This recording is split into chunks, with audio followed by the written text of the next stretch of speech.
Sir ಇವಾಗ ನಾನು distract ಆಗಿಲ್ಲ, ನಾನು ಹಾರ್ಡ್ ವರ್ಕ್ ಮಾಡ್ತೀನಿ, ಆದರೆ ನನ್ನ ಫ್ರೆಂಡ್ಸ್ ಸರೌಂಡಿಂಗ್ಸ್ ಸ್ವಲ್ಪ ಡಿಸ್ಟ್ರಾಕ್ಟ್ ಮಾಡ್ತಿದೆ ಅಂದರೆ should I put my hard work in solving my surrounding problems R should I just leave those problems?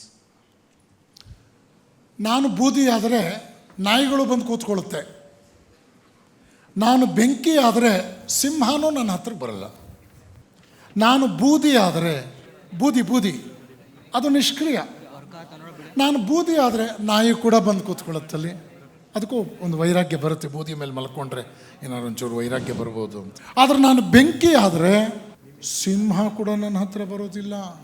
ಪಂಚತಂತ್ರದಲ್ಲಿ ಒಂದು ಮಾತಿದೆ, ಅಧಿಕಾರ, ಸಂಪತ್ತು, ಯೌವನ, ಅವಿವೇಕ, ಈ ನಾಲ್ಕನ್ನು ನಿರ್ವಹಿಸೋದು ಯಾವುದೇ ವ್ಯಕ್ತಿಗೂ ಕಷ್ಟ. ಮೊದಲನೇದು ಅಧಿಕಾರ, ಎರಡನೇದು ಅವಿವೇಕ, ಮೂರನೇದು ಸಂಪತ್ತು, ನಾಲ್ಕನೇದು ಯೌವನ. ಈ ನಾಲ್ಕರಲ್ಲಿ ಒಂದೇ ಒಂದಿದ್ರೂ ಕೂಡ ಅದನ್ನು ನಿರ್ವಹಿಸೋದು ಬಹಳ ಕಷ್ಟ. ದುರದೃಷ್ಟವಶಾತ್ ಈ ನಾಲ್ಕು ಒಬ್ಬನೇ ವ್ಯಕ್ತಿಯಲ್ಲಿದ್ದರೆ ದೇವರೇ ಕಾಪಾಡಬೇಕು.